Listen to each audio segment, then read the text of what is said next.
जस्तो महन्तै ठाकुरलाई प्रधानमन्त्री नै पनि प्रस्ताव थियो नि त।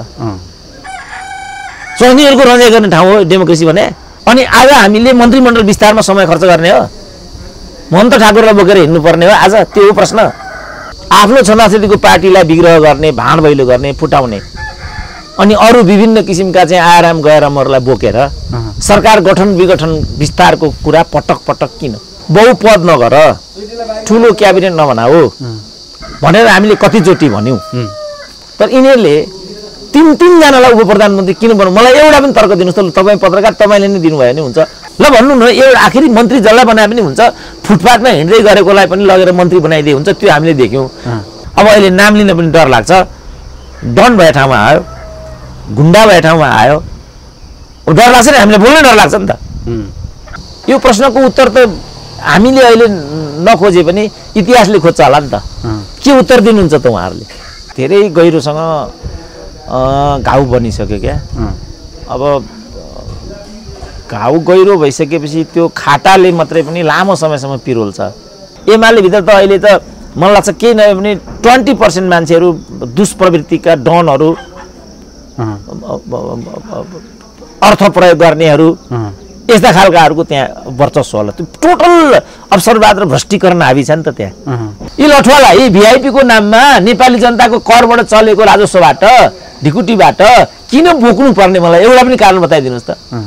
माथि राष्ट्रपतिदेखि उहाँ राजदूतसम्म, कसैकी जेठी सासू, कसैकी सासू, कसैकी काकी सासू, अनि के नाता नपर्ने नेपाली चाहिँ कहिले अगाडि बढ्न नपाउने, यही हो विषय।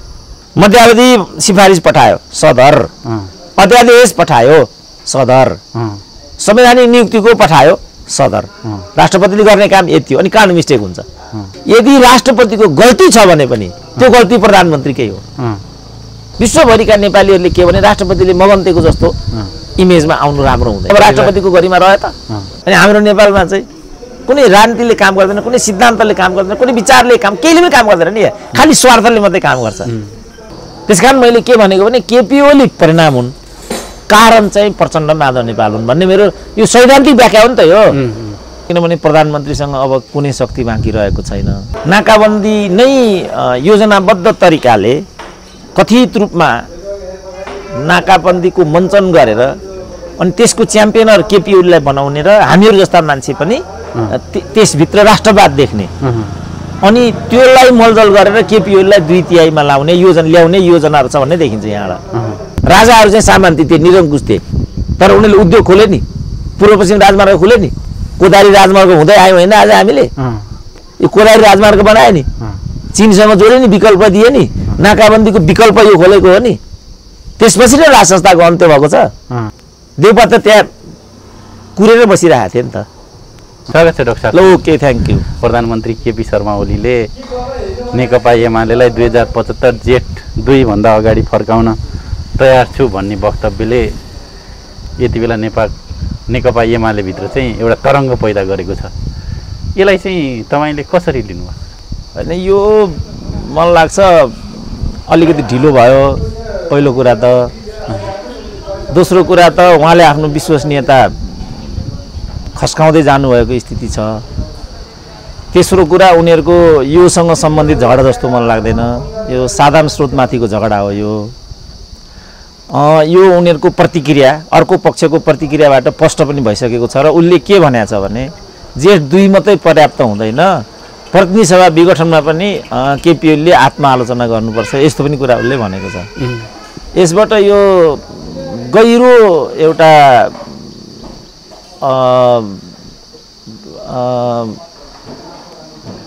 प्रपञ्चको र गहिरो घातको विषयवस्तु जस्तो मलाई लाग्छ। अब यी सब कुराहरू चाहिँ प्राविधिक मात्रै हुन् र यिनले त्यस्तो दिशा दिन्छ, समाधान दिन्छ भने जस्तो, किनभने धेरै गहिरोसँग घाउ बनिसक्यो क्या।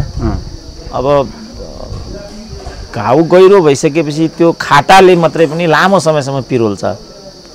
हाँडी पनि फुटेपछि जोडे पनि त्यसमा विभाजनको रेखा कोरिन्छ नै भन्ने छ क्या। अब यहाँ चाहिँ मन नै फाटिसक्यो। साथीहरूले बाटो धेरै नै बिराउनु भयो, किनभने यो विचार सिद्धान्तको झगडा थिएन। यो देश जनतासँग जोडिएको विषय थिएन, यो उनीहरूको नितान्त व्यक्तिगत स्वार्थ, पद प्रतिष्ठा र साधारण स्रोतसँग जोडिएको विषय थियो। अब त्यो हुने बित्तिकै त कहाँ मिल्ने बिन्दु फेला पर्छ, पर्दैन नि। यो जेठ 2 गतेको कुरा नै होइन। हालिमुहाली स्वार्थ, पद प्रतिष्ठा भनेको यो शक्तिमा कुनै न कुनै हिसाबले प्रधानमन्त्री कमजोर बन्दै गएपछि चाहिँ यो कार्ड फाल्नु भएको हो होइन। अब त्यो त स्वतः नै छ, किनभने प्रधानमन्त्रीसँग अब कुनै शक्ति बाँकी रहेको छैन। अब 121 सदस्यीय प्रतिनिधि सभाबाट पनि चाहन्छन् 92 सदस्य मात्रै उहाँसँग भन्ने छ। अब त्यसमा पनि 13 सदस्य भएको ठाकुर समूहलाई 10 वटा मन्त्रालय दिनुभएको छ। अब यो त अशोभनीय र असान्दर्भिक छ नि।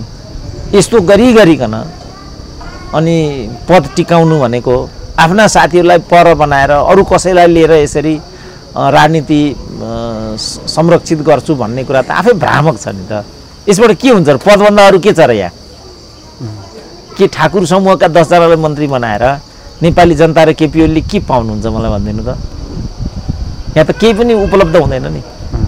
एउटा रुख रोपे पनि मान्छेले त्यसको अर्थ हेर्छ, त्यसको परिणाम हेर्छ, त्यसको त्यो रुखको सयालले पार्ने असर राम्रो नराम्रो, त्यसले कुन बिरुवालाई कसरी पोषित गर्छ, कसरी क्षयीकरण गर्छ, त्यो हेर्छ नि त। भनेको जस्तो माधव नेपाल समूहले त्यो वक्तव्य लगत्तै प्रतिक्रिया दिँदै यो चाहिँ षड्यन्त्रमूलक छ, भ्रमपूर्ण छ भनेर जुन प्रतिक्रिया दिएका थिए, तपाईँको एनालाइसिस पनि त्यही नै हो भन्ने ठाउँमा हो? होइन, पटक्कै होइन मेरो त्यो। किनभने यिनीहरू दुइटै उस्तै हुन्, घिउ बेचो र तरवार बेचोहरू हुन् र यिनीहरूको यो विचार सिद्धान्तको झगडा होइन भन्ने मेरो बुझाइ र यिनीहरूको क्रिया प्रतिक्रियाको बिचमा त जमिन आसमानको फरक छ नि। यिनीहरूले बुझेका के छन् भने सुरेन्द्र केसी चाहिँ केपी ओलीको तरफदारी गरेर हिँड्छ। किन मैले केपी ओलीको तरफदारी गर्नु परेछ र? मैले त खालि सिनारियो देखाइदिने हो, विषयवस्तु देखाइदिने हो र के भनिदिने हो भनेदेखि यो झगडा देश जनतासँग सम्बन्धित छैन। यो उनीहरूको पद प्रतिष्ठासँग स्वार्थसँग सम्बन्धित छ। कसैको पद प्रतिष्ठा र स्वार्थको कुरा नेपाली जनताको विषय होइन नि। जब कुनै विषय नेपाली जनताको होइन भने त्यो सुरेन्द्र केसी कहाँ त्यहाँ उभिन्छ र? सुरेन्द्र केसीको चासो त नेपाली जनता मात्रै हो नि। पद प्रतिष्ठा हुन्थ्यो भने त मैले पनि एउटाको फेर समातेर अगाडि जानु पर्थ्यो। विभिन्न किसिमका भनौँ न महन्तै ठाकुरको बाटोबाट होइन 13 सांसदले 10-10 वटा मन्त्रालय पाउने देशमा हामीले एउटा पद पाउन सक्दैन थियौँ र? पाउन सक्थ्यौँ। आत्मसमर्पण गरेर गयो भने पाइन्थ्यो। लेनदेन भनौँ न, अहिले आत्मसमर्पण अलिक कडै हुन्छ। लेनदेनको सिद्धान्तमा गइयो भने अनि यस्तो कुरा हुन्छ। त्यसले मान्छेलाई कहाँसम्म चाहिँ अन्धो बनाउँछ भने जस्तो महन्तै ठाकुरलाई प्रधानमन्त्री नै पनि प्रस्ताव थियो नि त। प्रधानमन्त्री छोडिकन महन्त ठाकुर किन 10 मन्त्रालयमा टाक्सिन तत्पर होला नि त? यहाँ त ठुलो राज छ नि त। हो, त्यो राजलाई चाहिँ मैले विषय बनाउन खोजेको। अब यो षड्यन्त्र के भन्ने कुरामा त किनभने दलभित्र गुटगत गतिविधि र हरकत गर्न पाइँदैन भन्ने मेरो सिद्धान्त। यो हिसाबले माधव नेपालहरूले गरेको जुन हरकत हो त्यो ठिक थिएन भन्ने मेरो बुझाइ त्यो बेलादेखि नै। र उहाँहरू ठिक छ ल, तपाईँ सरकार चलाइरहनु, जसरी चलाउनु छ ठिकै छ, तर पार्टीको चाहिँ सङ्गठनात्मक जीवन र पद्धति छ त्यसमा चाहिँ फेरि हामीहरू आफ्नो प्रकारले सोच्छौँ भन्दै अब दिन उहाँहरू त्यो लाइनमा जानुभएको भए त पार्टीको एकता महाधिवेशन सम्पन्न भइसक्थ्यो र प्रचण्ड र माधव नेपाल एक ठाउँमा उभिएका भए त केपी ओलीलाई ठेका लाउन त कुनै गाह्रो कुरा थिएन नि। तर उहाँहरू त्यसमा पनि विश्वस्त हुनुहुन्न थियो, किनभने उहाँहरूको बिचमा नि प्रतिस्पर्धा थियो। किनभने प्रचण्डले सिद्ध्याउलान् कि माधव नेपालले सिद्ध्याउलान् कि त्यहाँभित्र पनि अन्तर्द्वन्द्व थियो। तब न उहाँहरू चाहिँ महाधिवेशनको पक्षमा उभिन सक्नु भएन। होइन भने अहिले पनि भनौँ न, प्रचण्ड र माधव नेपाल एक ठाउँमा उभिने बित्तिकै नेपालको राजनीतिक शक्तिको निर्णायक हिस्सा त्यही होइन र? त्यो त लेमेलले पनि निकाल्न सक्छ नि हिसाब किताब। त्यसको अतिरिक्त किन यो लडाइँ भइरहेको छ भनेपछि फेरि त्यहाँभित्र पनि त्रिकोणात्मक सङ्घर्ष छ। भनेको माधवहरू प्रचण्डसँग त्यहाँ समाहित भएर बस्ने त्यसको पनि यात्रा चाहिँ लामो देखिँदैन। त्यो समाहितीकरणको फेरि पाटो अर्कै भयो। यही पार्टीभित्रको शक्ति सन्तुलनको मात्रै मैले कुरा गरेको र शक्ति विनाश चाहिँ त्यस्तो देखिन्छ। किनभने जस्तो अहिले नै पनि भनौँ न 28 जना त माधव नेपालसँग भन्ने देखियो नि त। आउट अफ 121 28 जना त खुद देखियो नि त। अब 50 जना त केही नभए पनि प्रचण्डसँग पनि भयो 50 र 28 कति भयो 50 र 28 78 भइगयो हैन त 92 केपी ओलीसँग 78 यिनीहरूसँग हाउसको हिसाबले हैन अब यो शक्ति विन्यासलाई मिलाउँदाखेरि मन्त्रीमण्डलको सन्तुलन तदनुरूप गर्ने बित्तिकै सत्ता साझेदारी पनि यस रूपमा प्रकट हुन्छ। त्यसपछि कार्यकर्ताहरूको बीच जस्तो पोलिट ब्युरो हेर्नु अहिले नै पनि एमालेको चाहिँ 21-22 सदस्यीय पोलिट ब्युरो भन्ने छ 14-15 जना त करेक्ट माधव नेउपाको पक्षमा देखिएको छ नि त केन्द्रीय कमिटीमा यही होला आम कार्यकर्ता माझ यही होला र केही न ल ठिक छ 40% होला 30% होला ठुलो शक्ति होइन त्यो त यो 30 र 40% अनि प्रचण्डको 30 र 40% मिलाउने बित्तिकै त 60% त यो दुईटाको हो नि त अनि उहाँहरूले यो तरिकाले लडाई गर्नुपर्ने के कारण थियो त एउटा पनि कारण छैन नि। अब यो प्राविधिक कुरा मैले गरेँ संगठनात्मक प्राविधिक कुरा अब सैद्धान्तिक र वैचारिक कुरा गरौँ हामी अब सैद्धान्तिक र वैचारिक कुरा गर्दाखेरि उहाँहरूले उठाउनु भएको द्वन्द्व सैद्धान्तिक र वैचारिक हो त उहाँहरूले त चाहिँ जस्तो विदेश नीतिकै कुरा गर्ने भने हामी नै सबैभन्दा कम्फर्टेबल भनेको हो उहाँहरूले के हो त त्यो भनेको त्यसो भने तिमीहरू कम्फर्टेबलको बाटो त्यसो भने म पनि कम्फर्टेबलको बाटो भने अब केपी ओली यहाँ आइपुगे त्यसकारण मैले के भनेको भने केपी ओली परिणाम हुन् कारण चाहिँ प्रचण्ड माधव नेपाल हुन् भन्ने मेरो यो सैद्धान्तिक व्याख्या हो नि त यो के हो त सैद्धान्तिक हिसाबले द्वन्द्व के हो त पार्टीहरूको बिचमा किन विभाजन आउँछ त कलहको जड के हो नेपालमा चाहिँ संसदीय व्यवस्था व्यवस्थित हुन नसक्नुको पछाडि परिणामदायी हुन नसक्नुको पछाडि कम्युनिस्ट आन्दोलन यो तरिकाले बिभिन्दिनुको पछाडिको सैद्धान्तिक कारण चाहिँ के हो त हामीले चाहिएको दियो हो नि त अब यस्तो जब देशमा को मन्त्री होला को प्रधानमन्त्री होला को राजदूत होला त्यो त के विषयवस्तु भयो र यहाँ जो जे पनि हुन्छ किन केपी ओली धाउने केपी ओलीसँग मैले 2 वर्ष धाएँ जब केही पाइनँ भने तपाईँले त्यहाँ केही पाउनुहुन्न मलाई क्लियर थाहा छ हामीसँग मिल्नु तपाईँ हुनुहोस् उनले भनेको यो थियो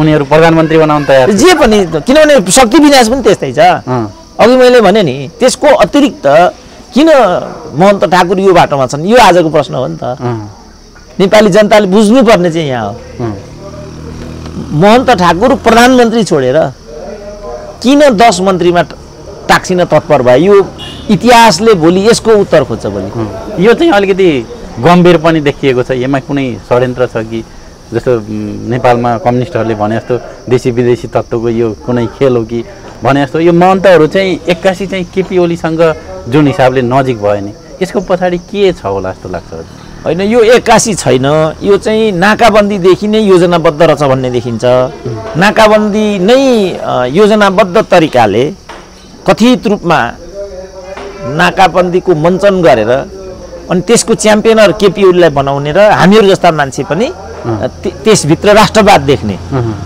अनि त्यसलाई मलजल गरेर केपी ओलीलाई 2/3 लाउने ल्याउने योजनाहरू छ भन्ने देखिन्छ यहाँबाट समय अगाडि बढ्दै गयो अब भ्रमवश उनीहरूले पार्टी एकता गरे अब हामीहरू नि त्यो पार्टी एकता किन विभाजन किन तीबाट पनि अर्को एउटा कोण उभ्याउन सकिन्छ नि त के भन्थे त प्रचण्डले 50 वर्षसम्म काङ्ग्रेसले ढलिमली गर्दा हुन्छ भने हामीले गर्नु किन हुँदैन भनेर खुल्लमखुल्ला भनिरहेछ र ठुलो गौरव गरिरहेछ त्यस एकतालाई उनीहरूले त्यो त स्वार्थको एकता थियो नि त स्वार्थहरू बीचको एकता त पार्टी एकता हुनै सक्दैन नि पार्टी एकता हुनको लागि त सैद्धान्तिक एकता हुनुपर्छ तन मात्रै मिलेर हुँदैन मन पनि मिल्नुपर्छ यहाँ मनै मिलिरहेको छैन किनभने यो एउटा आपराधिक र चाहिँ एउटा दुराशयबाट चाहिँ अभिप्रेरित एकता थियो यो जस्तो मन पनि फेरि तल कार्यकर्ताहरूमा चाहिँ एउटा आत्मीयता एउटा कम्युनिस्ट हामी सबै कम्युनिस्ट भन्ने थियो तर केन्द्रमा चाहिँ ओली प्रचण्ड अथवा माधव कुमार ओली प्रचण्ड यो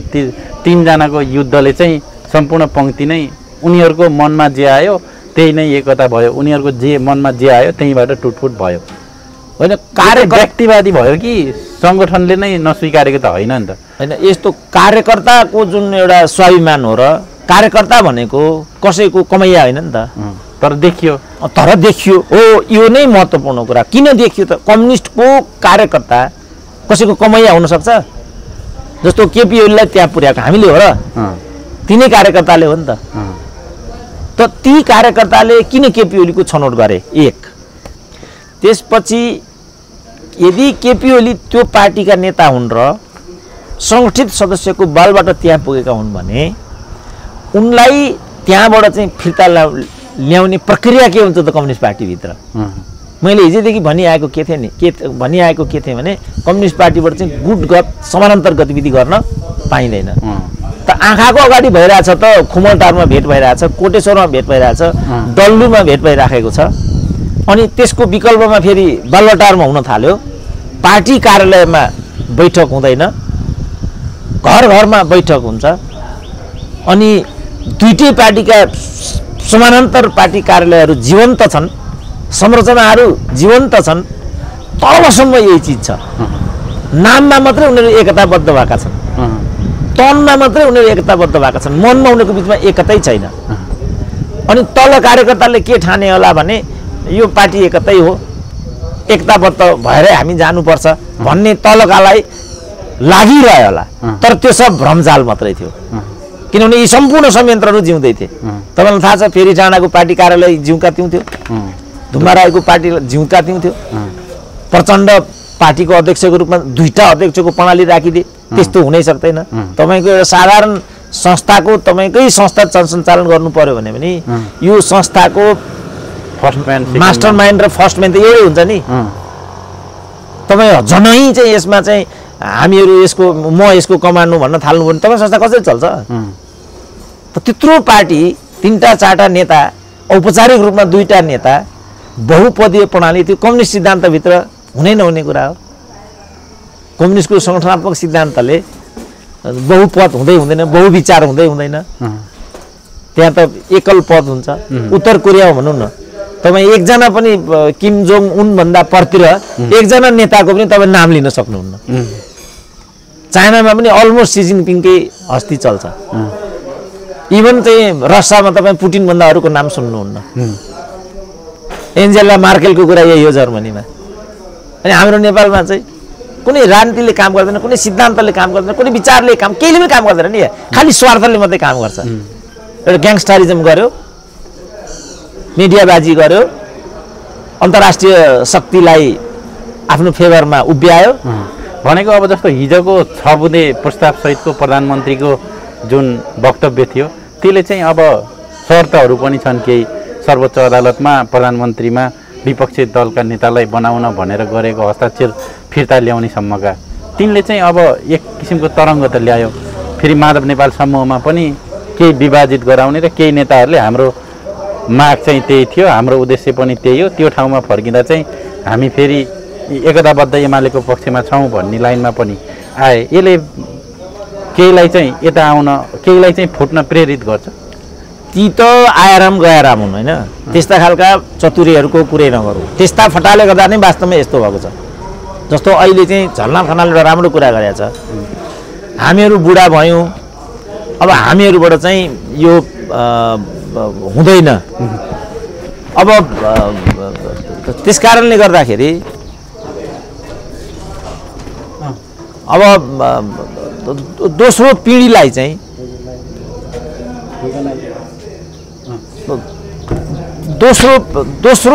दोस्रो पिँढी अगाडि आउनुपर्छ। पहिलोचोटि कुनै नेताले त्यो कुरा स्वीकार गरेको छ कि हामीहरू बुढा भयौँ। पहिलोचोटि जलनाथले के भन्यो भने हामी बुढा भयौँ, युवाहरूले नेतृत्व गरेर पार्टीको पुनर्संरचना गर्नुपर्छ, पुनर्सङ्गठन गर्नुपर्छ।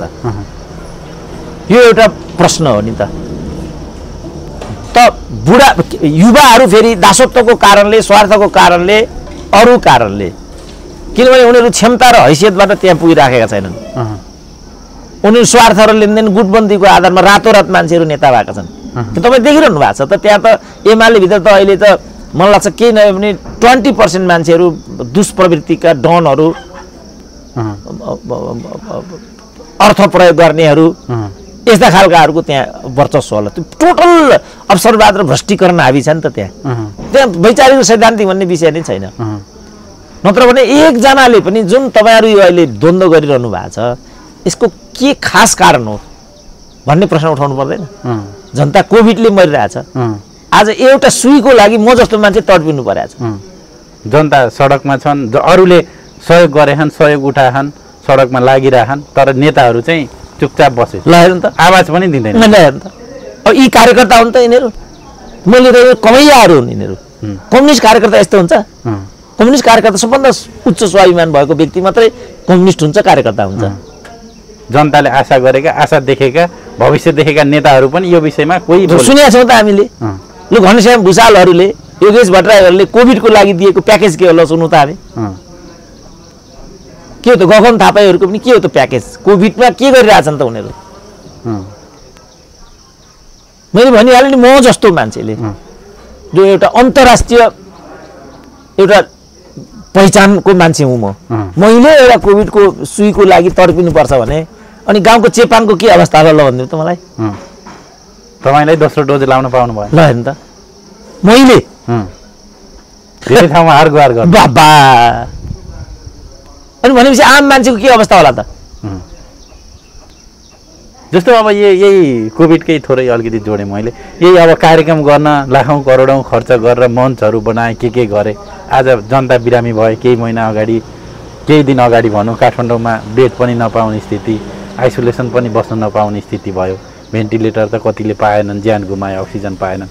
यत्रो खर्च गर्ने मान्छेहरूले एउटा स्टेट टाइपका सानसाना हस्पिटलहरू बनाएर 2-4 डक्टरहरू, पार्टीकै डक्टरहरू पनि काम नपाएर बसेकाहरूलाई खटाइदिन सक्थ्यो होला, किन गरेन?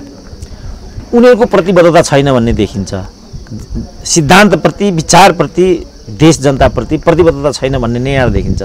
किनभने भनिराखेको मान्छेले यो चाहिँ वेब गरेर चाहिँ पहिलो, दोस्रो, तेस्रो गरेर चौथो चरणसम्म चाहिँ कोभिडको दुष्प्रभाव हुन्छ है भनिराखेको छ। विश्वभरि अनुभवहरू छन् होइन। जे खास यसका चाहिँ पूर्व शर्तहरू हुन्, आचार संहिताहरू हुन्, त्यो आचार संहिताको परिपालन गरेन भनेदेखि कति विस्मयकारी परिणाम आउँछ भन्ने कुरा स्पेनको, इटालीको, युकेको, फ्रान्सको, अमेरिकाको, ब्राजिलको, इन्डियाको अवस्थाले देखाइराखेको छ। भनेदेखि चाइनाले जसरी योलाई टेकल गर्यो त्यसपछिको सुखद परिणाम उसले बेहोरिराखेको छ। कति सुखद छ त आज चाइनिजहरूको बिचमा। उनीहरूले सबैभन्दा राम्रो इकोनोमिक ग्रोथ यही अवधिमा गरेका छन्। अरूको इकोनोमी यही अवधिमा चाहिँ विनष्ट भयो, उसको इकोनोमी यही अवधिमा चाहिँ बुस्टअप भयो। किनभने उनीहरूको पोलिसी जस्तो अरूले पनि, जस्तो अमेरिकाको, ब्रिटेनको, जर्मनीको, इटालीको, स्पेनको, इभन ब्राजिलमा पनि उनीहरू सफल भइसके भन्ने छ। अब सबैभन्दा डेन्जर जोनमा परेको थियो ब्राजिल। त अब जस्तो मैले यहाँ सुनेको नेपालमा पनि चाइनाले पनि, रसियाले पनि, इन्डियाले पनि इभन भ्याक्सिन चाहिँ एक्सपेरिमेन्ट गर्न खोजेको थियो नेपालमा। यिनीहरूले त्यो कुरा अस्वीकार गरे। अस्वीकार गर्ने बित्तिकै भ्याक्सिन त आखिरी सफल भयो। भ्याक्सिन सफल हुने बित्तिकै तिमीहरू दुःख पर्दाखेरि एक्सपेरिमेन्टमा साथ नदिने, अहिले तिमीहरूलाई भ्याक्सिन चाहियो, हामी भ्याक्सिन दिन्नौ भनिदियो। इन्डियाले त खुल्लम खुल्ला दिन्न भनिदियो, सिद्धियो। रसियनको पनि प्रस्ताव आएको थियो, त्यो बेला हामीले मानिदिएको भएदेखि हामीले मानेनौँ, त्यसो भने त्यहाँ पनि हाम्रो प्राथमिकता भएन। अब यहाँ अमेरिकासँग राष्ट्रपतिले कुराकानी गरेर 50 लाख भन्ने कुरा थियो, त्यो पनि भ्रम रहेछ भन्ने कुरा अब पुष्टि भइसकेको छ। त यिनीहरू त जनतामाथि, जनताको स्वास्थ्यमाथि त्यो विषय नै अलिकति विवादित भयो। राष्ट्रपतिले चाहिँ माग्न हुन्न भनेर भीमरावहरूले पनि भने। संवैधानिक राष्ट्रपतिले चाहिँ कार्यकारीको जस्तो भूमिका खेल्नुभयो, त्यो चाहिँ गलत छ भन्नुभयो। त्यो ठिक हो? अब अहिले आएर त्यो कुरा त त्यो सही गलतमा डिबेट गर्न नसकिने होइन, तर पुष्टि भयो नि त। राष्ट्रपति अग्रसर हुनु अनि परिणाम नआएपछि त राष्ट्रपति पद त विवादमा गयो नि त। राष्ट्रपतिलाई हामीले निर्विवाद संवैधानिक हैसियतमा मात्रै किन राखेको भने यो कुनै पनि किसिमको विवादमा आउनु हुँदैन। किन विवादमा? अदरवाइज यसले काम गर्ने बित्तिकै चाहिँ त्यो विवादमा आउन थाल्छ। संवैधानिक राष्ट्रपतिको मर्म धर्म त्यो होइन, ऊ निर्विवाद रहनुपर्छ। निर्विवाद रहनको लागि त king can do no wrong भन्छन् नि युकेमा। King can do no wrong भनेको किन भन्दाखेरि he does not works anything, so he cannot commit mistake. Can do no wrong भने तपाईँले जस्तो त हामी बोलिरहेछौँ, मैले बोलेँ केही न केही मिस्टेक त यहाँबाट होला नि। तपाईँले सोध्नुभयो केही न केही मिस्टेक त त्यहाँबाट होला नि। तपाईँ सोध्दै सोध्नु भएन भने के मिस्टेक हुन्छ? मौन मैले बोल्दै बोलेन भने के मिस्टेक हुन्छ? जो चढ्छ घोडा त्यही नै लड्छ, जो घोडै चढ्दैन ऊ कहाँ लड्छ त? यो हिसाबले के भनेको भने संवैधानिक राष्ट्रपति चाहिँ मन्त्री परिषदको सिफारिस जस्तो यी भन्दा चाहिँ त्यो राष्ट्रपतिको सल्लाहकारले नै पनि एउटा भनिरहेछ के भने यदि राष्ट्रपतिको गल्ती छ भने पनि त्यो गल्ती प्रधानमन्त्रीकै हो। किनभने king can do no wrong, president can do no wrong. उसले केही पनि गर्दैन। जस्तो मध्यावधि सिफारिस पठायो सदर, अध्यादेश पठायो सदर, संवैधानिक नियुक्तिको पठायो सदर, राष्ट्रपतिले गर्ने काम यति हो। अनि कहाँ मिस्टेक हुन्छ? अब यहाँ रिजेक्ट पनि गर्न मिलेन, नो जे भयो ओके सक्यो, राष्ट्रपतिको त्यति हो।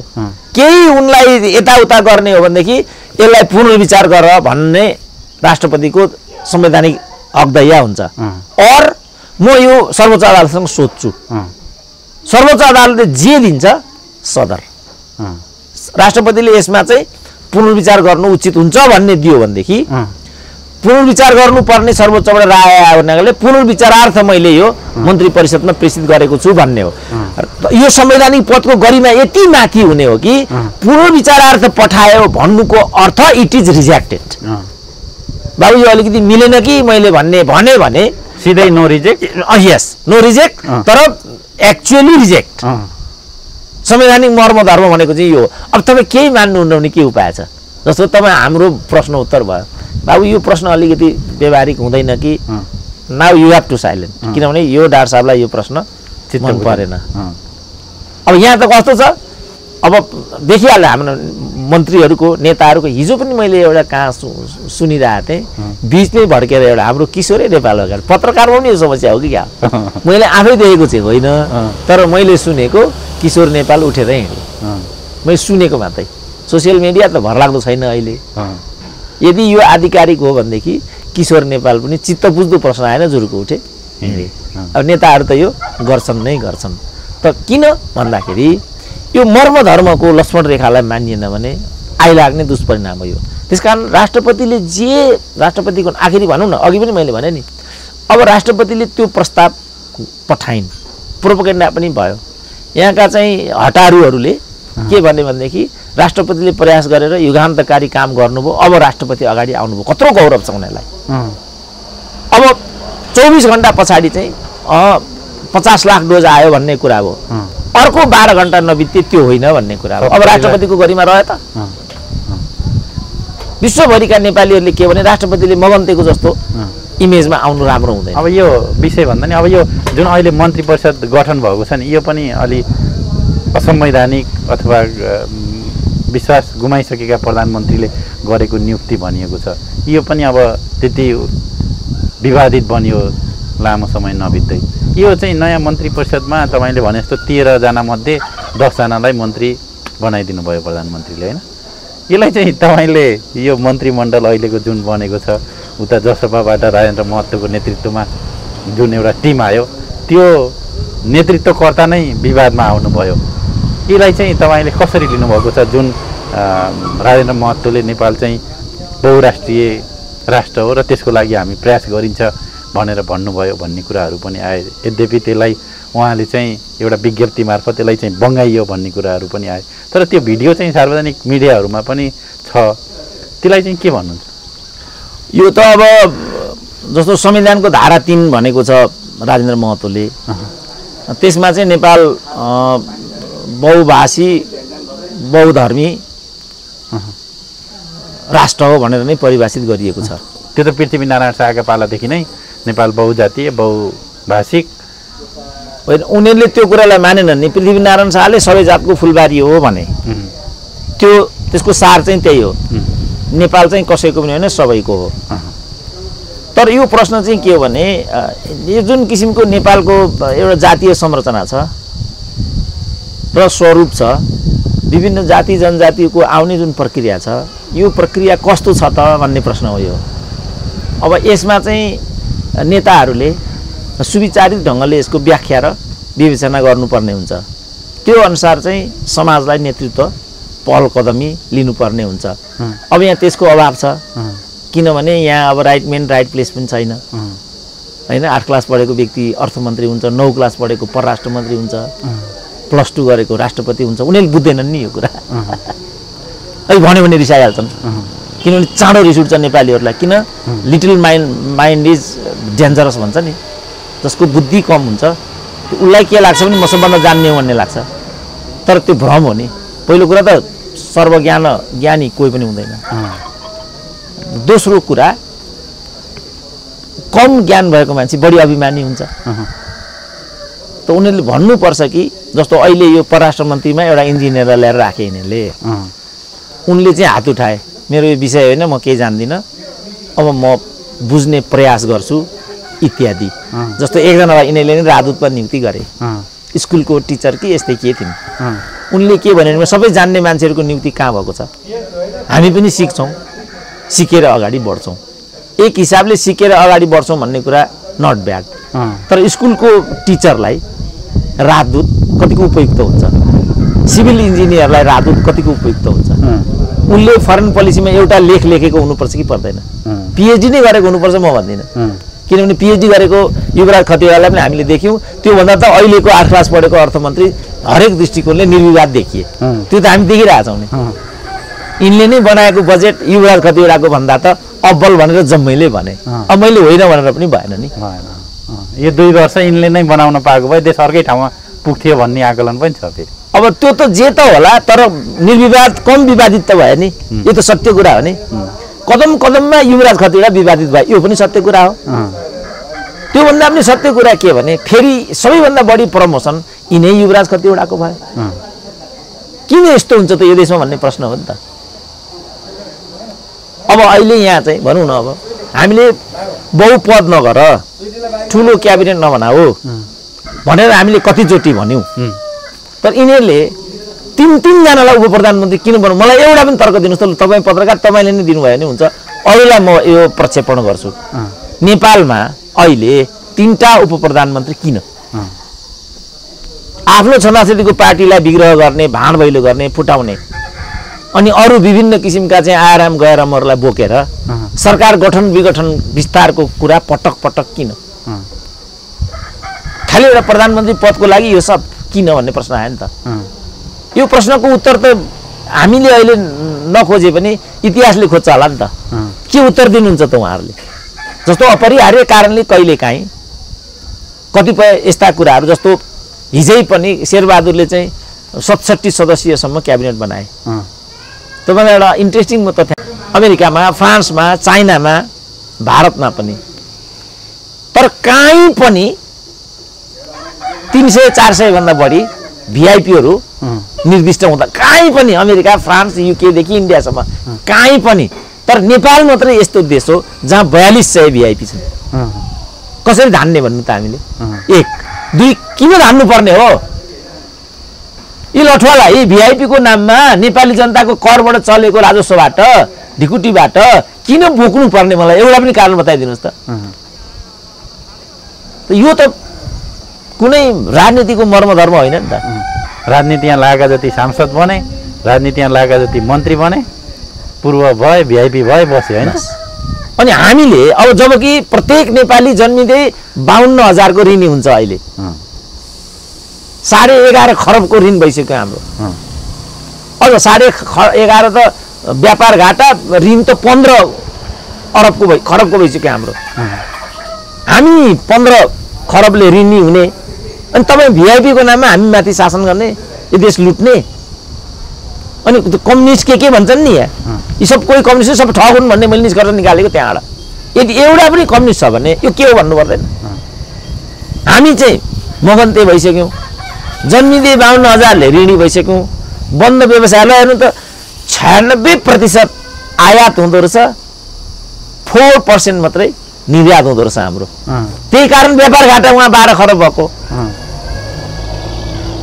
अब यो राज्य व्यवस्थामा कत्रो क्याबिनेट हुनुपर्ने कति उप प्रधानमन्त्री हुनुपर्ने कति राजदूतावास हुनुपर्ने कति के हुनुपर्ने यो हुन त छलफल गर्नुपर्ने केन्द्रीय विषय त्यसमा पनि तात्कालिक रूपमा त अहिले फेरि कोभिड भन्दा अरु त हामीले बोल्ने नै होइन क्या अहिले त जनताको ज्यान सुरक्षा जीवधनको रक्षाको प्रश्न हो क्या अहिले जस्तो अहिले भनौँ न कोही तपाईँ कोभिड लाग्यो, यदि तपाईँको चाहिँ कडा खालको कोभिड भयो भने तपाईँले चाहिँ अस्पताल जानु पर्यो, भन्नु सक्नु तपाईँ एक दिनमा कति खर्च लाग्छ भनेर भन्नु सक्नुहुन्छ? भन्नु त कति लाग्छ एक दिनमा? दिनको 1 लाखभन्दा बढीको चार्ज आइरहेको। अनि तपाईँ कसरी बाँच्नु त्यसो भने? अब मेरो एकजना साथीको बुवा 24 दिन बसेको 23 लाख बिल आयो, मान्छे पनि बच्नु भएन।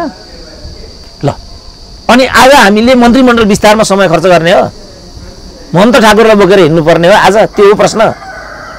आज त सम्पूर्ण कुरालाई रोकेर, जस्तो हामीले त मैले कति माग गरेँ कमसेकम स्वास्थ्य मन्त्री चाहिँ चिकित्सकलाई बनाइदियो न बाबु भनेर, नो।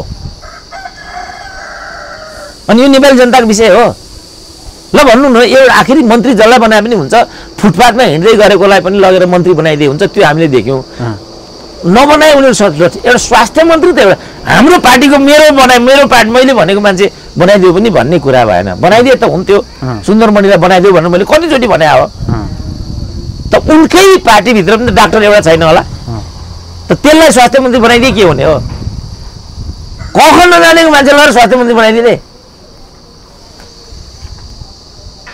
त उनलाई त संसदीय व्यवस्था मन्त्री बनाइदिए हुन्छ, कानुन मन्त्री बनाइदिए हुन्छ, स्थानीय विकास। हाम्रै साथी हुन् अहिलेका जो स्वास्थ्य मन्त्री भए, हाम्रो सद्भावना पनि छ, शेरबहादुर तामाङ। शेरबहादुर हाम्रै कोही टाढाका मान्छे त छैनन्, तर उनलाई त्यहाँ गएर बुझ्दै अर्को 100 जना मान्छे मरिसक्छन् भने यो त ज्यान मुद्दा लाग्ने हो नि त भोलि त उनीहरूलाई। त यो के हो भने हामीले चाहिँ यी चाहिँ छलफलका विषयवस्तु हुन्। अब को मन्त्री भयो हो, अब अहिलेसम्म आफ्ना स्वास्नी बनाउने यिनीहरू, अब अहिले शङ्कर पोखरेलको स्वास्नीको कुरा सुनिरहेको थिएँ मैले आजबाट। यी कतिवटाका स्वास्नी बोक्नुपर्ने हामीले, किन बोक्नुपर्ने? शङ्कर पोखरेलकी श्रीमती चाहिँ के मन्त्री बन्न लाउनु भयो? त्यो हिजोदेखिको सोसियल मिडिया मैले देखेँ। अब बदनाम गर्न ल्याएको यिनीहरू त, किनभने कहिले महेश बस्नेत भन्छन्, कहिले रुखमाङ्गर कटवाल भन्छन्, कहिले कमल थापा भन्छन्, जे पनि भन्छन् भन्न त यिनीहरू होइन। अब यो भन्न थाले, हामीलाई त झन्झट हो नि, कतिवटाको स्वास्नी बोक्नुपर्ने हामीले। माथि राष्ट्रपतिदेखि उहाँ राजदूतसम्म, कसैकी जेठी सासू, कसैकी सासू, कसैकी काकी सासू, अनि के नाता नपर्ने नेपाली चाहिँ कहिले अगाडि बढ्न नपाउने, यही हो विषय, यही हो यिनीहरूको राजनीतिक दर्शन। हामीले यो भन्न खोजेको, कसैलाई हामीले डाहा गरेको पनि होइन। फेरि त्यो ड्यु प्रोसेसबाट कसैलाई पनि बनाइदिए केही फरक पर्दैन, किनभने जम्मै कसैका स्वास्नी हुन्छन्, कसैका जेठी सासू हुन्छन्, त्यो त हुन्छन् नि। तर क्षमता, तर वरियताको आधारमा, क्षमताको आधारमा भयो भने हामी पनि गौरव गरौँ न। जस्तो स्थापित कुन जस्तो साना प्रधान भइन्, साना प्रधान किन त कसैले भनेको थिएन नि। तर कहिलेकाहीँ वरियता क्षमताको आधारमा आउँदा पनि एकजना केही समय अगाडि उपेन्द्र कोइराला, डाक्टर उपेन्द्र कोइरालालाई यता बैङ्कको अध्यक्ष बनाइदिए। क्षमताशील मान्छे पनि होलान्, प्राडा नै हुन्, पछि चाहिँ त्यसलाई सम्धि भनेर जोड दिए। कहिलेकाहीँ फेरि त्यस्तो विषयले चाहिँ नाता जोडिँदा पनि समस्या पर्ने हो कि के हो? होइन, त्यो अवधिमा उहाँ बदनाम भइसक्नु भएको थियो क्या। 2047 को परिवर्तन पछि सबैभन्दा बढी कुनै कथित प्राडाले नेपालमा पायो भने त्यसको नाम उपेन्द्र कोइराला नै थियो। त्यसपछि मान्छेको नजरमा उहाँ चढ्नुभयो। किन त उपेन्द्र कोइराला भन्ने पटक पटक मान्छेहरू, जस्तो उहाँ मलाई नै थाहा छ नि, उहाँलाई 48 सालमै अप्पर हाउसमा ल्याउन खोजिएको थियो, के प्राविधिक मिस्टेक भयो, उहाँ हुनु भएन। त्यसपछि मोरङको चिफ हुनुभयो, त्यहाँ उहाँ प्रशस्त विवादमा आउनुभयो, मुद्दाहरू परे। त्यसपछि उहाँलाई चाहिँ आयल निगममा ल्याइयो, त्यसपछि उहाँलाई चाहिँ +2 को उपाध्यक्ष बनाइयो, त्यसपछि उहाँलाई मध्यपश्चिम विश्वविद्यालयको भिसी बनाइयो, त्यसपछि मात्रै तपाईँले भनेको ठाउँमा अध्यक्षको पेशकश गरियो। र मलाई भन्नुहोस् के कारण हो त यस्तो? तर त्यसको चाहिँ परिणाम कहीँ पनि छैन राम्रो, त्यतातिर पनि म जान्न। यतिको कारण के, यतिको परिणाम त कसले पो दिएको छ र? चित्रेबहादुर केसी प्रधानमन्त्री भए के परिणाम दिएर छोडिदियो? यिनलाई चाहिँ जस्तो 7 वटा भयो नि त यहाँ अहिले गन्दाखेरि, त के कारण हो त यसको? इन द मेन टाइम उहाँ सम्धि हुनुभएको छ, शक्ति आर्जनकै लागि यो गरेको भन्ने कुरा त प्रष्टै देखिन्छ। त्यसपछि उहाँ बदनाम हुनुभएको छ। यस्तो पर्छ कहिलेकाहीँ, जस्तो भनौँ न हाम्रो चाहिँ प्रदीप गेवाली नै यति विवादित भयो यो क्याबिनेट होइन। मैले नै भने चाहिँ उहाँको ल्याकत परराष्ट्र मन्त्री हुनको लागि पुग्दैन, तर उहाँलाई धेरै मान्छेले मिना नै गरेका छन्। एउटा शान्त सौम्य एउटा छवि भएको नै भनेका छन्। अस्ति बिदाय हुने बेला नि एउटा लेख्नुभयो एउटा आफ्नो यस कसैले पनि उचितो काटेर नि त। यदि मान्छेले त्यो एउटा छवि दिन सकेको छ भने ऊ मान्छे निर्विवाद हुँदै जान्छ। त्यो छवि दिन सकेन भने त ऊ विवादित बन्दै जान्छ। जस्तो उहाँको भनौँ न, उहाँको त मोरङ क्याम्पसमा पनि भ्रष्टाचारको चाहिँ कीर्तिमान छ। +2 हुँदाखेरि त पुष्टि नै भएको छ। उत्तर पुस्तिका तलबितल गरेको भन्ने कुरा मैले उहाँकै अन्तर्वार्ता सुनेको छु, हो भन्नुभएको छ। अब त्यसपछि उहाँ विवादमा आउनुभएको छ अनि सन्धिसँग लगेर जोडेका छन्। त्यसकारण के गर्नु पर्यो भनेदेखि पारदर्शी हुनु पर्यो। कोही पनि मान्छे जस्तो युवराजै कतिवटा भन्नु न, सन्धि नभए पनि कति लखेटे त मान्छेले युवराज कतिवटालाई। ल तपाईँ युवराज खतिवटाको तपाईँ क्रोनोलोजी हेर्नुहोस्। महाराष्ट्र ब्याङ्कमा कर्मचारी हुनुहुन्थ्यो, त्यसपछि गभर्नर बन्यो, त्यसपछि त्यो कर्मचारी त्यसबाट गभर्नर पोलिटिकल गरायो नि त उनीहरूले। त्यसपछि उहाँ चाहिँ राष्ट्रिय सभामा आउनुभयो, नो प्लानिङ योजना आयोगमा आउनुभयो। राजाले पनि उहाँलाई नै नोमिनेट गराएको छ। त्यसपछि फेरि यिनीहरूले उपाध्यक्ष बनाए यो योजना आयोगको। त्यो हुँदाहुँदै उनीहरूले फेरि गभर्नर लगे। के अर्थ छ यसको? राष्ट्र प्लानिङ कमिसनको उपाध्यक्ष भएको व्यक्ति गभर्नर जाने गए। गभर्नरबाट रिटायर हुने बित्तिकै अप्पर हाउसमा ल्याउनेदेखि मन्त्री बनाउनेसम्म काम हो। मन्त्री लगत्तै सल्लाहकारमा लगेर राखियो। त्यो लगत्तै अमेरिकाको रातो के कारण मलाई भनिदिनु त? बोक्नेलाई बोकेका बोके। यसको के कारण छ? संविवादको सिद्धान्त यहाँ आएको छ, स्वास्नीवादको सिद्धान्त यहाँ आएको छ। भन्न पाइन्छ कि पाइँदैन? यो कसैको स्वास्नीको डाहा गरे हो र? हुन्न, 10 वटाको स्वास्नी भएको छन् भने 11 का हुन्, हामीलाई के लिनु दिनु छ? तर डेमोक्रेसी हो नि त यो। स्वास्नीहरूको रजाइ गर्ने ठाउँ हो डेमोक्रेसी भने। पूर्णिमा देखाएर भएको भनेर त रघुपन्त भन्नु त पोलिट ब्युरोको चाहिँ के भने आधिकारिक व्यक्ति हो नि। पूर्णिमा देखाएर हुने हो त अप्पर हाउस जस्तो। अप्पर हाउस चाहिँ पूर्णिमा देखाउने ठाउँ हो? यो कोमल ओलीको रिस गरे हो यो? सुनिन्छ त्यस्तो, तर हो। म त इज्जत गर्छु कोमल ओलीको, राम्री गायिका हुन्, कलाकार हुन्, मेरो कुरा होइन यो। तर जनताको आवाज मैले बोलिदिएको यो राम्रो विधि भएन। उपेन्द्रै कोइरालाको कुरा आउँदाखेरि चाहिँ हिजो अस्ति चाहिँ विद्या भण्डारीको उहाँ चाहिँ वकालत गर्दै हुनुहुन्थ्यो र उहाँ चाहिँ ल्याकत बिना त्यहाँ पुग्नु भएको छैन, विद्यार्थी नेत्री हुनुहुन्थ्यो। त्यो बेलादेखि उहाँको यसमा योगदान छ, अरूको भन्दा बढी योगदान छ। के योगदान छ ल मलाई भनिदिनु त? उहाँले मात्रै विद्या भण्डारी हामीले चिनेको छैन? यस्तो पनि कुरा गर्दै हिँड्ने हो प्राडाले। पुरा होल टाइमर हुनुपर्छ नेता हुनलाई।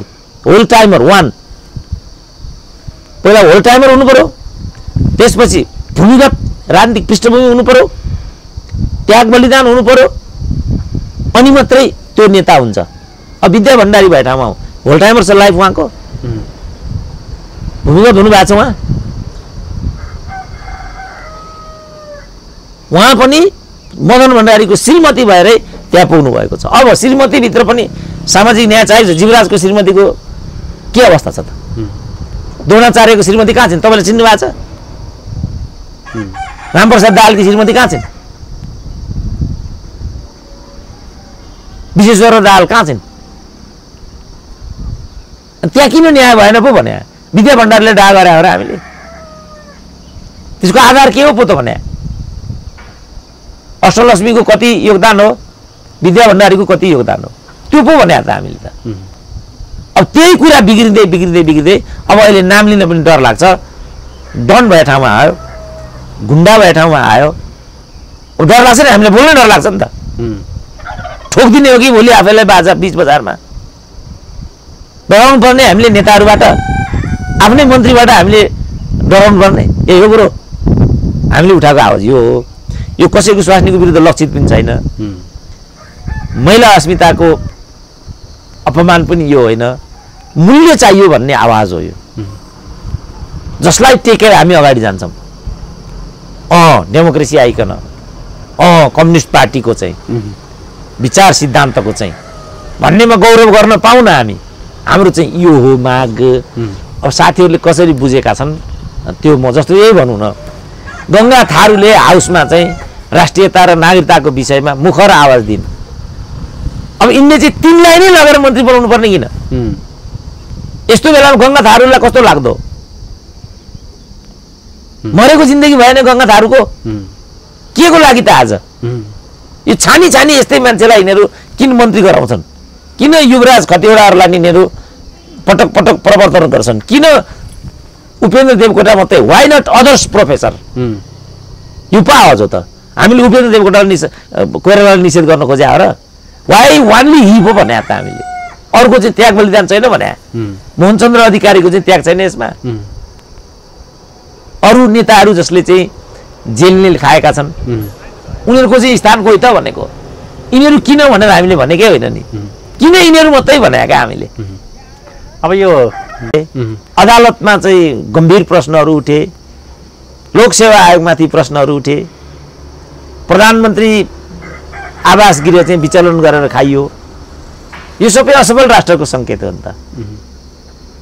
एउटा चाहिँ सुईसम्म समयमा व्यवस्थापन गर्न सकेन भने अनि हामीलाई सरकार किन चाहियो त? के का लागि हामीले सरकार पाल्नु पर्ने त? अब यतातिर जान्छ विषय।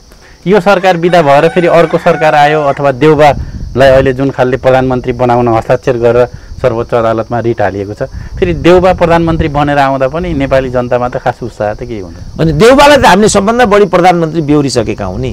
यो देउबाको कुरा होइन, किन आजको स्थिति उत्पन्न भयो भन्ने कुरा महत्त्व हो नि त। र आजको स्थिति ल्याउने त नेकपा हो, देउपा होइनन् नि। देउपा त त्यहाँ कुरेर बसिरहेको थियो नि त। यो सरकारलाई धाराशाही बनाउने त देउपा होइनन् नि, नेकपाले नै सरकारलाई धाराशाही बनाएको होइन। त्यसपछि एउटा सरकार त चाहियो, एउटा सरकार चाहियो भनेपछि देउपा अगाडि आउने कुरा त त्यहाँ नै बनेको छ। त्यसकारण यसको दोष देउपालाई जाँदैन। तर देउबा प्रधानमन्त्री बने पनि फेरि 2-4 महिनामै देउबा भन्दा त केपी ओली नै ठिक थियो भन्ने लाइनमा जनताहरू आउँछन् भनेर अस्ति एकजना विश्लेषकले भन्दै हुनुहुन्थ्यो। त्यो चाहिँ सही हो? अब त्यो त एउटा क्रियाको प्रतिक्रिया मात्रै हो। क्रियाको प्रतिक्रिया आजको प्रश्न होइन नि त। आज त कसरी चाहिँ विषयलाई परिणामदायी बनाउने यो हो नि त। क्रियाको प्रतिक्रिया आजको प्रश्न होइन नि। आउनु त एउटा सरकार बन्छ भन्छन्, मेरो अन्तर्वार्ता नबज्यो भने पनि मेरो ठाउँ अर्को प्राडा आएर बस्छ नि त। तर मैले के बोल्छु त्यो प्राडाले के बोल्छ भन्ने नै महत्त्वको कुरा हुन्छ। त्यसकारण को प्रधानमन्त्री भन्दा पनि किन पटक पटक प्रधानमन्त्री भन्ने कुरा हो। जस्तो अब अहिले कोभिड छ, यही कोभिडको अवधिमा तेस्रो चौथो चाहिँ स्वास्थ्य मन्त्री हामी बेहोरी राखेका छौँ। अब यसले परिणाम दिन्छ कि कमसेकम स्थायित्वले परिणाम दिन्छ भन्ने प्रश्न हो यो। किनभने संस्थागत एउटा इन्स्टिट्युसनल मेमोयर भन्छ नि त, इन्स्टिट्युसनल मेमोयर पनि चाहियो नि, इन्स्टिट्युसनल मेमोरी पनि चाहियो नि। जस्तो एउटै व्यक्ति जस्तो पूर्ण एउटा अवधि काम गर्न दिनुपर्छ भन्ने कुरा पटक, जस्तो अमेरिकामा ब्रिटेनमा प्राय कस्तो हुन्छ भने 2 टर्म्स चाहिँ त्यहाँको हेड अफ द गभर्मेन्टले प्राय जितेकै हुन्छ। जस्तो असाधारण स्थिति आएर मात्रै योचोटि ट्रम्प हारे, नत्र भने क्लिन्टन पनि 2 टाइम, ओबामा पनि 2 टाइम, त्योभन्दा अगाडिकाले पनि 2 टाइम। किनभने इन्स्टिट्युसनल मेमोरी हुन्छ। जस्तो ओबामा केयर भयो, अरू कुराहरू भए, फरेन पोलिसीहरू भए, कहिलेकाहीँ फेरि फरेन पोलिसी पनि जस्तो जर्ज बुश जुनियरको चाहिँ फरेन पोलिसी एग्रेसिभ भयो, इराकमाथि युद्ध भयो, अरू कुराहरू भए, त्यसलाई नेपाली जनता अमेरिकी जनताले चाहिँ बृहत अमेरिकी जनताको फरमा हुँदैन भन्ने सोचे, बुशलाई नै हराइदिए, विदाई गरिदिए। नियमले बुशले जित्नु पर्थ्यो किनभने इराकलाई हराएको थियो नि त। तर इराकलाई हराएपछि जुन किसिमको प्रतिक्रिया मुसलमानमा पैदा हुन्छ त्यसले अमेरिकी जनताको चाहिँ सेक्युरिटी, ग्लोबल सेक्युरिटी थ्रेट चाहिँ बढ्ने हुनाले यो किसिमको यो आक्रमणकारी यो सोचलाई चाहिँ ब्रेक दिनुपर्छ भन्ने भयो। जस्तो अहिले ट्रम्पको त्यही कुरा भयो। ट्रम्प त वास्तवमा त त्यो सेक्सनमा त पपुलर थिए जुन सेक्सनबाट उनी आएका थिए, तर आम विश्वको लागि चाहिँ आम जो डाउन ट्रडेन अमेरिकीहरू हुन्, अझ एसियन अमेरिकन भन्ने छ, अझ त ती जम्मैले जुरुक्क उठेर यो ट्रम्पको प्रवृत्ति ठिक हुँदैन, यो प्रवृत्तिलाई विराम दिएन भनेदेखि ग्लोबल्ली अमेरिकी थ्रेट हुन्छ भन्ने रियलाइजेसन पछि उनीहरूले ट्रम्पलाई चाहिँ बिदा दिइदिए। पपुलर मोडको हिसाबले त अहिले पनि ट्रम्पको बढी छ, तर प्राविधिक रूपमा चाहिँ त्यस कारण ट्रम्पले मानेनन् नि यो पराजयलाई, म यो मान्दिनँ भने उनले। तर अब बृहत्तर अमेरिकी जनताहरूले ट्रम्पको जुन किसिमको एउटा उदण्ड चाहिँ कार्यशैली थियो यो उपयुक्त हुँदैन भन्ने हिसाबले ब्रेक लगाइदिए। त यो तरिकाले मतदाताहरूले पनि सोच्नुपर्छ, हामीहरूले पनि यो तरिकाले सोच्नुपर्छ, त्योबाट मात्रै लोकतन्त्र चाहिँ बलियो हुन्छ। पटक पटक गल्ती गरेकालाई रिटर्न ब्याक दिन भएन। अब त्यो त छँदैछ, तर चाहिँ एउटा बृहत्तर राष्ट्रिय हित कहाँ प्रवर्धित हुन्छ त्यो हेर्नु पर्यो। जस्तो अहिले तपाईँले भने जस्तो खालको व्यवस्था त अमेरिकामा जुन छ नेपालमा त्यो छैन। अब तल राम्रो सांसद हुन्छ त्यसलाई जिताएर पठाइदियो, तिनीहरूको राम्रा सांसदहरूले जित्दै आए भने पनि माथि फेरि यिनीहरूकै हालिमुहाली हुन्छ। अहिले केन्द्रमा जो छन् तिनीहरूकै। त्यसको लागि फेरि नेपालमा पनि केही समय अगाडि संविधान बन्ने बेलामा पनि त्यो बस चल्यो, जनताहरूले पनि त्यो बस चाहिँ यी पार्टीहरूले पनि स्वीकारेर आए, तर त्यसलाई चाहिँ संविधानमा त्यो हुन सकेन। कार्यकारी राष्ट्रपति अथवा कार्यकारी प्रधानमन्त्रीको जुन कुरा थियो, अहिले फेरि काहीँ न काहीँ जनताहरूले पनि त्यो आवश्यकता हो कि भन्ने ठाउँमा पुगे। यो चाहिँ के हो? यो चाहिँ कार्यकारी राष्ट्रपति अथवा कार्यकारी प्रधानमन्त्रीको व्यवस्था, अब अध्यक्ष निर्वाचित। अब म चाहिँ यो प्रश्नको बारेमा सुन्छु र यो प्रश्नको दम छ पनि भन्न ठान्छु, तर मेरो मान्यता चाहिँ के छ भनेदेखि संरचनाभन्दा आचरण र व्यवहार मुख्य प्रश्न हो। जस्तो हामीले समानुपातिको प्रणाली ल्यायौँ, तर त्यो नाममा हामीले आफ्नो स्वास्नीहरूलाई प्रवर्धन गर्यौँ, देखिरहनु भएको छ नि, दुरुपयोग। अब अहिले समानुपातिक सिद्धान्त हामी भन्छौँ, अहिलेको चाहिँ 13 सदस्यीय क्याबिनेटमा 10 चाहिँ एउटै भूगोलका मान्छेहरू मन्त्री बनाइएका छन्, भयो त समानुपातिक। केपी ओलीले 10 सदस्यीय पोलिट ब्युरो बनाए, एकजना पनि महिला छैन, भयो त। 11 जना राजदूतको नियुक्ति भयो, समानुपातिक सिद्धान्तलाई त्यहाँ मध्यनजर गरिएको छ त, संविधानमै लेखिएको छ राजदूतहरूको नियुक्ति समानुपातिक सिद्धान्तका आधारमा गरिनेछ भनेर। त्यसकारण प्रणाली प्रश्न होइन, संस्कार आचरण प्रश्न हो। म आफै कार्यकारी राष्ट्रपतीय प्रणालीको पक्षमा छु। म आफै र नेपाली जनतालाई के भनेको छु भने बाबु यो भयो भने चाहिँ म पनि एकपल्ट तिम्रो छेउमा आउँछु, एक भोट मलाई हाल्नुपर्छ है। त्योभन्दा यता सुरेन्द्र केसीको लागि चाहिँ केही पनि छुट्याउनु पर्दैन, न तकमा, न पुरस्कार, न पद, न सुई, न खोप, केही पनि, केही क्या। मेरो नै पनि मान्यता त त्यो छ, तर मेरो विचारमा त्योभन्दा पनि महत्त्वपूर्ण कुरा त्यो पदको गरिमालाई कसरी निर्वाह गर्न सक्ने, नेपाली जनमत, नेपाली चेतना निर्माण गर्ने, यो हो प्रश्न चाहिँ। जस्तो माओवादीले अनेक कुरा लिएर आयो नि त, जे गर्छु भनेको थियो गर्यो त माओवादीले, एउटा पनि गरेन नि उसले त सर्वहारा वर्गको अधिनायकको कुरा गरेको थियो, किसान मजदुरको कुरा गरेको थियो, गर्यो त। एउटा पनि किसान, एउटा पनि मजदुर उसले विकास गर्यो भने को हो मलाई भनिदिनु त। उसले त उही सेनाको जर्नेल, उही प्रहरीको चिफ मात्रै हेऱ्यो। हिजो गाउँमा अलि धेरै सम्पत्ति जोडेकालाई सामान्ती भन्ने, गोली ठोक्ने, कुट्ने, मार्ने गर्थ्यो। अहिले सबभन्दा धनी उही छ। अनि भनेपछि त प्रणालीको कुरा त होइन रहेछ नि त, यो त संस्कार आचरणको कुरा रहेछ नि त। त्यसकारण तपाईँले सोध्नुभएको प्रश्न ठिक छ, म पनि त्यो पक्षमा छु, तर त्योभन्दा पनि महत्त्वपूर्ण कुरा चाहिँ त्यसलाई कसरी परिणामदायी बनाउने भन्ने चुनौती हाम्रो अगाडि छ। जस्तो त्यसले आचरणकै कुरा गर्दा फेरि तपाईँले भन्नुभयो मलाई पनि एक भोट देऊ भनेको त तपाईँहरू जस्ता मान्छे पनि खुला राजनीतिबाट चाहिँ आएर सत्ताको बागडोर सम्हाल्न सक्ने भयो नि त। त्यसले गर्दा यी नेताहरूबाट आजित जनताहरूलाई त राम्रो विकल्प तपाईँहरू जस्ता मान्छेहरूलाई ल्याउने त भयो नि त। होइन, अब मै तपाईँले सोचे जस्तो छु कि छुइनँ भन्ने कुराको लेखाजोखा खोइ त भनेको नि। जस्तो म केही वर्ष अगाडि सिङ्गापुर पुगेको थिएँ एउटा प्रेजेन्टेसनलाई लिएर, त्यहाँ एकजना पोल्यान्डको एउटा प्रोफेसरसँग पनि भेट भयो, उनी पनि आएका रहेछन्। अनि मैले चाहिँ सोधेँ what about Lech Walesa there in Poland, what is doing now it is भनेर मैले सोधेँ। हि इज फुलिस भनेर भन्यो। एकचोटि वाटै लेख वालेसा आए। पोल्यान्डको जुन अधिनायकवादी प्रणाली थियो त्यसको विकल्पमा उदारवादी व्यवस्था परिकल्पना गरेर उनी त्यहाँको लिडर पनि भए, तर एकचोटि धुमकेतु जस्तो हुलुक्क आए फेरि बिलाएर गए। इज फुलिस भन्ने बित्तिकै अब एउटा प्रोपेगेन्डा केही जाति गरेर माथि त आए, त्यसपछि उनले त्यहाँबाट कुनै पनि परिणाम दिन सकेनन्। त्यसकारण परिणामदायी कार्यकारी राष्ट्रपति आजको प्रश्न हो। एक्लै राष्ट्रपति मात्रै भएर अब यही प्रणालीभित्रबाट अमेरिकामा पो राष्ट्रपतिले मात्रै निर्णायक केही काम गर्न सक्छ। हुँदाहुँदै पनि त्यहाँको संरचनागत एउटा सञ्जाल यस्तो छ कि ट्रम्पले एउटा निर्णय पनि गर्न सकेनन् नि। एउटा निर्णय गर्छ अदालत गइहाल्छ, अदालतले खुइलाइदिइहाल्छ। त्यत्रो पावर छ जब कि अमेरिकी प्रेसिडेन्टसँग। त्यसो भएको हुनाले तत्काल राष्ट्रपति भन्दा पनि त्यो राष्ट्रपति पदको गरिमालाई धान्न सक्ने राष्ट्रपति र त्यस्तो राष्ट्रपति छनौट गर्न सक्ने नागरिक चेतना आजको प्रश्न त्यो हो। त्यसकारण नेपाली जनता र यतिबाट जनता मात्रै भएको छैन, नागरिक हुन बाँकी छ भन्छु नि म।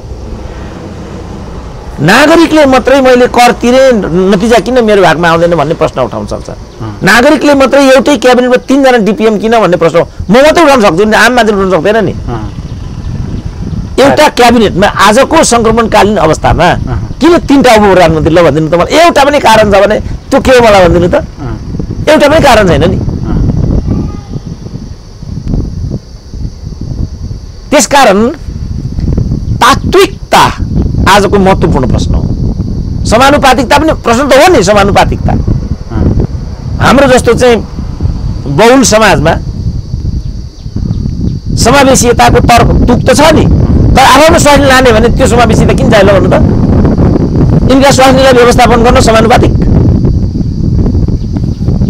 कसरी यिनीहरूले स्वास्नीहरू त्यहाँभित्र हुलेका छन् भने जस्तो एउटा जनजातिकी बाहुनी स्वास्नी छ भनेदेखि त्यसलाई बाहुनीकै कोटाबाट त्यहाँ छिराइएको छ, अनि एउटा बाहुनकी जनजाति स्वास्नी छ भने जनजातिको कोटाबाट छिराइएको छ। सिद्धान्त त समानुपातिक हो, तर प्रयोग यस्तो भयो। यो समानुपातिकको के अर्थ छ मलाई भनिदिनु त। त्यसकारण प्रणाली समस्या होइन, आचरण र संस्कार समस्या हो। तपाईँले पहिला तपाईँ आचरण र संस्कार सुधार्नुपर्छ। राजाहरू चाहिँ सामान्य थिए, निरङ्कुश थिए, तर उनीहरूले उद्योग खोले नि, पूर्व पश्चिम राजमार्ग खोले नि। कोदारी राजमार्ग हुँदै आयो होइन आज हामीले, यो कोदारी राजमार्ग बनायो नि, चीनसँग जोडे नि, विकल्प दिए नि, नाकाबन्दीको विकल्प यो खोलेको हो नि। त्यसपछि नै राज संस्थाको अन्त्य भएको छ। त मैले राज संस्था ल्याउँ भनेको होइन नि, तर राज संस्थाले यो गरेको, यो देश जोडेको, बाटाघाटा बनाएको, उद्योगहरू खोलेका भन्न त पाइयो होला। तर यो भन्ने बित्तिकै प्रतिगामी भन्छन् यहाँ। म भन्छु यो प्रतिगमन होइन। उद्योग खोल्ने प्रतिगामी, उद्योग बन्द गर्ने क्रान्तिकारी हो भने यस्तो क्रान्ति हामीलाई चाहिँदैन हो। यो चाहिँ मूलभूत प्रश्न हो। जस्तो ली कुआन यूलाई सोधेकै थियो, तिमीलाई त डिक्टेटर भन्छन् नि, के हो कुरा भनेर। म डिक्टेटर हुँ कि लिबरल हुँ त्यो I damn care, whether my people are getting result or not, that is major. यो भनेको थियो ली कुआन यूले। तिमी मलाई निरङ्कुशै भन केही पनि फरक पर्दैन, तर मेरो जनता के भन्छन्, जनतासँग गएर सोध्यो भने दे आर ह्याप्पी। आजको दिनमा चीनलाई पनि त्यही भन्छन्। चीनको कुरा नि त्यही हो। चीनलाई दिनु संशोधनवादी गद्दार भन्थे लालबुजा कडहरू अहिले के भन्छन् त, उनीहरू कस्ता हुन्? चीन चाहिँ गद्दार हो, संशोधनवादी, यी चाहिँ कस्ता हुन् त? विश्वले पनि एकतन्त्रीय शासन, जनतामा लोकतन्त्र। जेसुकै भन्नुहोस्, अब अहिले कोभिडमा कसैले बचायो भने त्यो या त नर्थ कोरियाले या त चाइनाले। तपाईँ के भन्नुहुन्छ? हामी त लिबरल छौँ नि, कति डेमोक्रेट छौँ त हामी, तर म एउटा सुई पाउँदिनँ। मलाई यो सिस्टमले के दियो त्यसो भने? किन ज्यानभन्दा ठुलो त केही छैन होला नि त। अहिले उनीहरूले जुन कोभिसिल्ड लगाइरहेछ, आफू लगाएर आफ्ना छोराछोरीलाई, स्वास्नी छोरी बुहारीलाई लगाए उनीहरूले। तपाईँ अगाडि त्यो कुरा भयो नि त। 60 वर्षभन्दा माथिकोलाई चाहिँ तबसम्म यो चिज बुझिँदैन, यो चिजलाई चाहिँ पर्खेल्ने नागरिक चेतना चाहिँ निर्माण गर्न सकिँदैन। त्यो बेलासम्म हामीले केही पनि परिणाम पाउँदैनौँ। आजको मूलभूत प्रश्न मैले लेख्दा त्यही नै हो। हस्, महत्त्वपूर्ण समयको लागि धेरै ल धन्यवाद।